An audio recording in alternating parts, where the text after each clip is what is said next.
Magandang araw mga kaibigan. Isang kwentong muli ang aking ibabahagi sa inyo na tiyak nakapupulutan niyo ng aral. Pero kung bago ka pa lamang sa aking channel, ay pakilike po ng ating video. Paklik ng subscribe button, gayon din ang bell icon para lagi po kayong updated sa mga paparating pa na upload.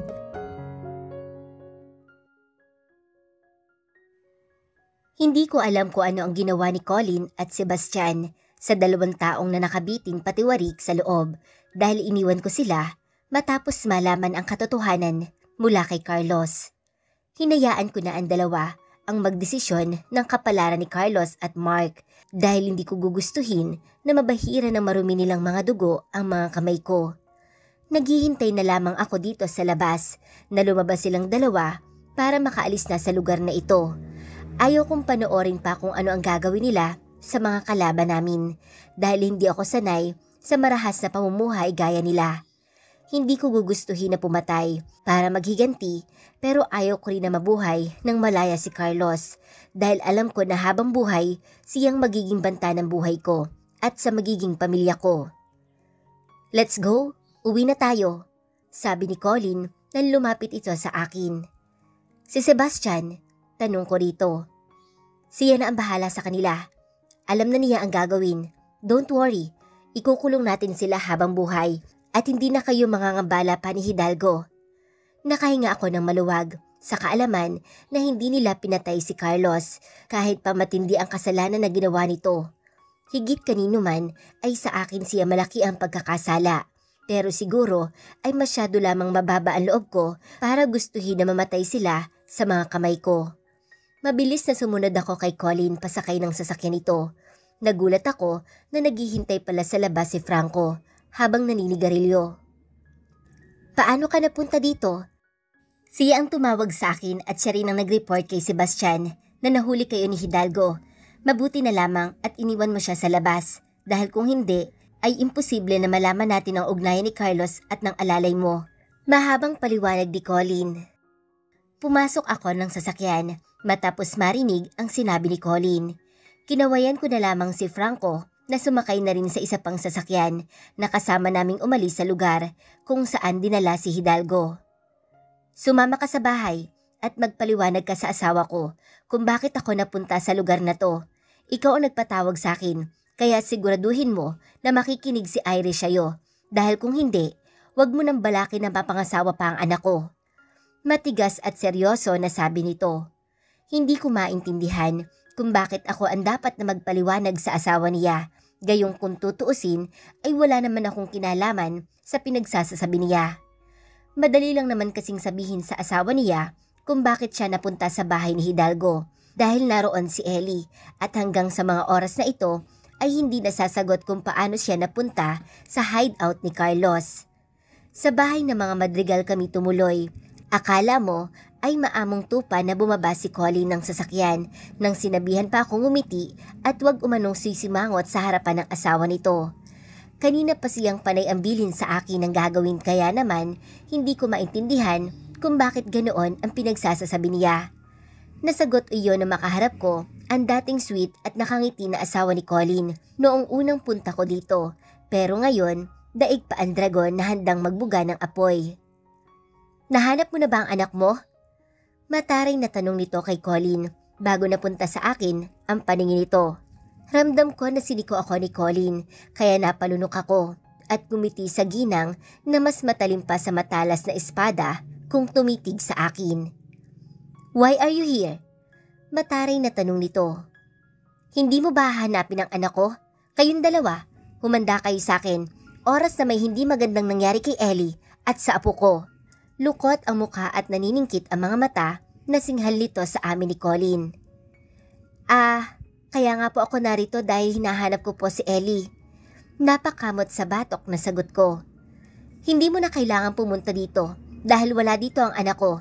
Ikaw Colin, sinabi ko na sa'yo na wag kang uuwi dito na hindi mo kasama si Ellie." Napatingin ako kay Colin na hindi malaman ang gagawin sa paliwanag sa asawa kaya ako ulit ang nagsalita.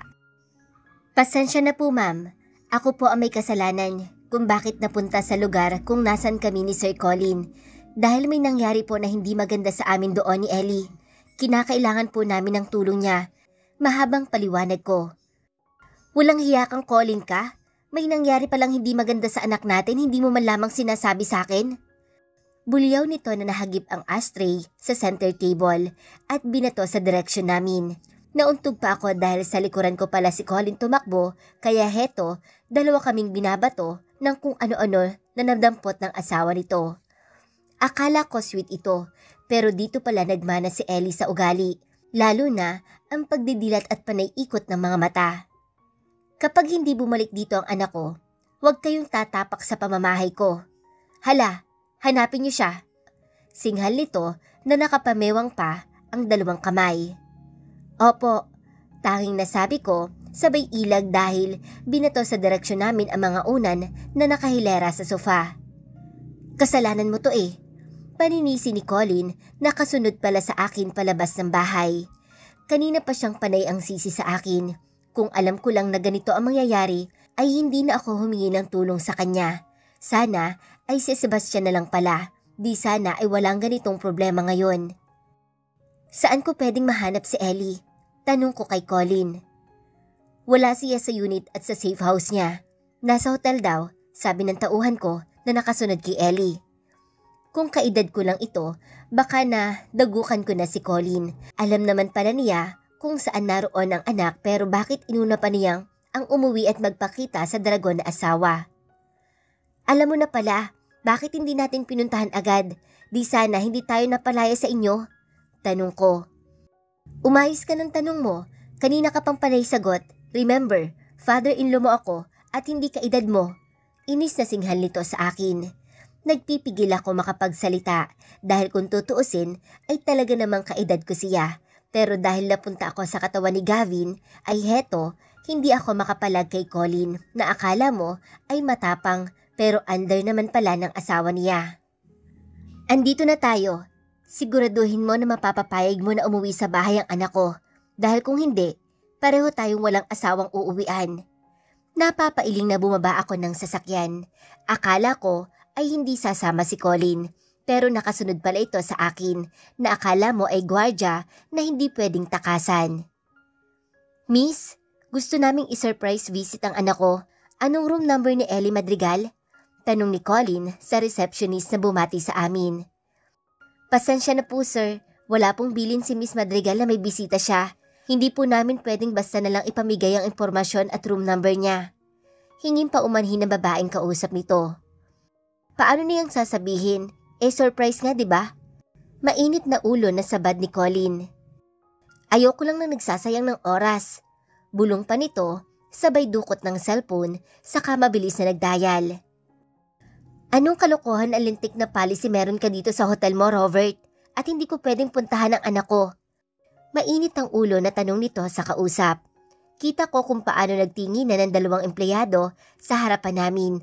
Dahil mukhang alam ng mga ito kung sino ang tinawagan ng taong kasama ko. Kapag hindi ako nakapasok in 5 minutes, huwag mo nang asahan ang mga investment ko sa negosyo mo dahil ipu-pull out ko na ora mismo. Parehong namutla ang dalawang babae sa harapan ko. Daig pa nila ang nakarinig ng sumabog na bomba sa mga narinig na pinagsasasabi ni Colin sa kausap nito. Segundo lang ay may tumawag sa telepono ng hotel na magalang na sinagot ng receptionist na kausap ni Colin. Yes sir, I understand. May apologies po, sabi ng babae sa kausap sa telepono sa harap namin. Sir, makakapasok na po kayo. Room 903 po. Heto nga po ang card. Magalang na sabi ng babae sa amin. Sabay lapag sa harapan namin ni Colin ang card key sa kwarto na ginagamit ni Ellie. Basta na lamang ito inabot ni Colin sa akin at hindi man lamang nagpasalamat sa babaeng namumutla sa harapan namin. Ikaw nang umakyat, hindi na ako sasama dahil ayaw ko mapanood ang isa na namang dilubyo ngayong araw. Kailangan ko makauwi sa tamang oras dahil lalong magwawala ang asawa ko kapag inabot ako ng hating gabi na wala pa sa bahay. Alright, tipid na sagot ko. Hindi ko kasi alam na takot pala si Colin sa asawa niya.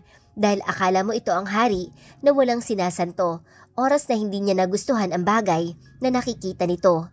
Gusto kong matawa dahil isang bagay ang napatunayan ko. Gaano man katapang ang isang Colin Madrigal ay mas matapang pa pala ang asawa kumpara sa kanya. Mag-isa akong umakyat lula ng elevator. Nilakasan ko ang loob ko dahil kinakabahan ako na harapin si Ellie. Lalo na at sariwa pa sa isipan ko kung paano nito binaril at pinaputukan ang paanan ko. Marahan na binuksan ko ang pintuan. Tahimik at tanging lampshade lamang ang bukas na ilaw. Kaya dahan-dahan ako naglakad patungo sa kama kung saan ay mahimbing na natutulog si Ellie. Pinagmasdan ko siya habang payapa na natutulog. Walang bakas sa pagiging tigre nito na handang manlapat ng tao oras na magalit ito. Hinaplos ko ng marahan ang pisngi ni Ellie, dahilan para magising ito at napabalikwas ng bangon matapos na makita na may kasama siya sa silid. Tunog ng naglak na magazine ng baril ang sumunod na narinig ko. Sa liksi at bilis na kumilos ni Ellie ay nakuha pala niya agad ang hawak na baril sa ilalim ng unan na gamit nito. "Why are you here?" Mataring na tanong nito na nakaluhod na sa kama habang nakatutok sa akin ang baril na hawak. Kahit kailan talaga, basta baril ang sangkot sa usapan ay walang kimi si Ellie na tutukan ang kahit na sino sa paligid nito. "Get out! Hindi kita kailangan dito." Hinayaan ko lamang si Ellie dahil ako naman ang may kasalanan kung bakit siya galit ng husto sa akin. "Please, ibaba mo na yan. Wala rin namang mangyayari kung itututok mo sa akin ang baril mo. Not unless gusto mo talaga akong tuluyan." Seryoso na sagot ko rito. "Wag mo akong artihan dahil sa pagkakaalam ko, hindi kita boyfriend. The last time I check, wala kang pakialam sa akin. Lalo na at may tsatsarat ka na kinakalantari." Inis na sabi nito, sabay hagis ng baril sa may paanan ko. "I can explain everything, but please, marry me, Ellie." Bigla ay nasabi ko. Awang ang labi na tumingin si Ellie sa akin na tila hindi makapaniwala sa narinig na sinabi ko. "What? Anong sinabi mo?" Maang natanong nito sa akin. "Will you marry me?" Tanong ko rito. "Asan ang singsing?" Nakasimangot na tanong ni Ellie sa akin. Napakamot ako sa batok. Nakalimutan ko na iyon nga pala ang number 1 na dapat ay hawak ko sa mga oras na ito habang nagpo-propose sa mahal ko. "Ibibili kita kapag pumayag ka na. Baka kasi ayaw mo, mahirap na, mahal yun eh." Dahilan ko rito.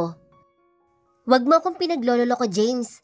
Saka ka na mag-propose kapag sigurado ka na." Inis na sabi ni Ellie, sabay haba ng nguso. "Sure na ako. Tinapos ko lang ang problema natin kay Hidalgo. Since wala na tayong iisipin pa na gagawa sa atin ng di maganda, pwede na tayong magpakasal anytime na gusto mo." Nakangiti na sagot ko. "Siguraduhin mo lang na seryoso ka talaga, James. Tatawagan ko si Daddy na papuntahin niya dito si Judge Martin kung talagang hindi ka nagbibiro." Napangiti ako. Sigurista talaga si Ellie at mahirap malamangan, kaya heto, tinawagan niya ang ama at sinabi na magpapakasal umano siya ngayon, kaya dapat na papuntahin dito ngayon din ang judge na sinabi nito. Kahit napasubo at hindi makaatras, dahil sigurado na itatakwil ako ni Ellie kapag ginawa ko yon, ay hinayaan ko lang na gawin niya ang gusto. Mas mabuti na maging abala siya sa ibang bagay kesa ako ang mapagbalingan niya habang mainit ang ulo sa mga oras na ito. "Teka, hindi pa pala ako nakakasagot sa tanong mo." "Sige, pumapayag na ako kahit utang muna ang singsing. Mamaya na pagdating na lang ng family ko. Inutusan daw ni Daddy si Declan na bumili ng singsing, kaya wala ka nang iisipin pa." Masigla na balita nito sa akin. Niyakap ko ng mahigpit si Ellie dahil miss na miss ko na talaga siya. Wala man sa plano ang kasal na napag-usapan namin, pero masaya ako na, sa wakas, maayos na ang lahat sa amin. Hindi man namin pinag-usapan ni Ellie ang tungkol sa nangyari ay ayos lang. Ang mahalaga ay alam ko na sa wakas ay kaya ko nang yakapin si Ellie ng malaya at walang kahit na anong iniisip na may taong maaaring manakit sa kanya. Ladies and gentlemen, we proudly present to you all the Man of the Year, a great businessman and the founder of Lingap Sagip Maralita, Mr. Gavin Suarez. Malakas na palakpakan ang sumunod na narinig ko sa paligid nang tumayo ako matapos na marinig ang pangalan ko. Hindi ko inaasahan na mabibilang ako sa listahan ng mga nominasyon sa Man of the Year kung saan listed ang mga pangalan ng maraming organisasyon na tumutulong sa mga mahihirap. Isa sa naging main project ko ang bumuo ng isang kumpanya na para sa mga mahihirap na walang natapos gaya ni Ed. Siya ang naging inspirasyon ko nang itayo ko ang isa sa pabrika kung saan siniguro ko na ang bawat papasok na tauhan ko ay mga pulubi at walang tirahan na nasa lansangan naninirahan dahil walang maayos na matuluyan. Mga taong kulang sa edukasyon at walang kakayahan na ipresenta ang certificate galing sa iba't ibang mataas na antas na paaralan na malimit ay hinahanap sa kanila tuwing naghahanap sila ng trabahong mapapasukan. I provide hostel kung saan sila tutuloy sa gabi pagkatapos ng duty sa trabaho. Maayos at marangal na pamumuhay ang offer ko sa bawat taong lumalapit at tumatanggap ng hamon na binigay ko sa kanila bilang bahagi ng kumpanya na itinayo ko at mananatiling legacy ko habang buhay. I'd like to thank everyone who voted me. Gusto kong pasalamatan ang lahat ng sumuporta at naging malaking bahagi ng tagumpay ng kumpanya at organisasyon ko. Wala ako dito kung hindi dahil sa inyo.